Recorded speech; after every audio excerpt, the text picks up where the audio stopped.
Hey, die-hard Commanders fans! Got some news for you that proves our GM's mastery in the art of sports strategy.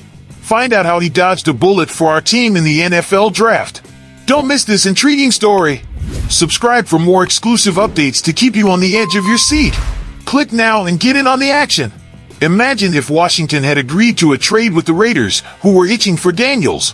What seemed feasible and practical a month ago, promising long-term benefits by giving the Commanders multiple good draft options last Thursday night, would have been a total disaster. No draft analyst had predicted that 6 out of the first 12 picks would be quarterbacks. Nobody saw Michael Penix and Bo Nix coming off the board in the top 12, absolutely nobody. So, if the Commanders had struck a deal with the Raiders, who wanted Daniels, they'd have been left at 13 without a first-round quarterback available. Who would have thought the Falcons, after shelling out over $100 million for Kirk Cousins, would use such a high pick at 8 on another quarterback? Nobody expected that either.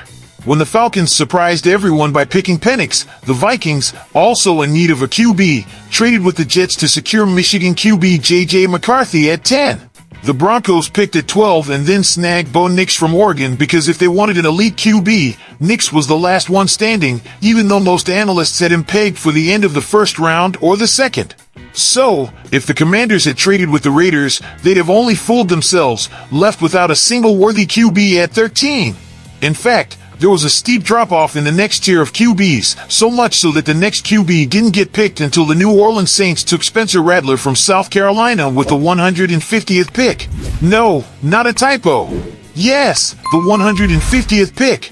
Commanders fans can be glad GM Adam Peters made his draft day trade in the second round instead of the first.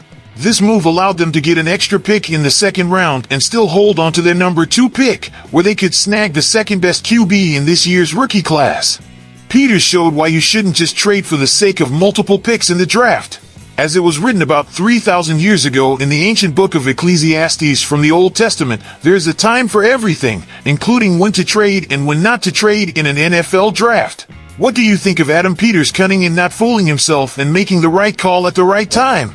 If you're truly a Commanders fan, subscribe now to stay up to date on the latest developments.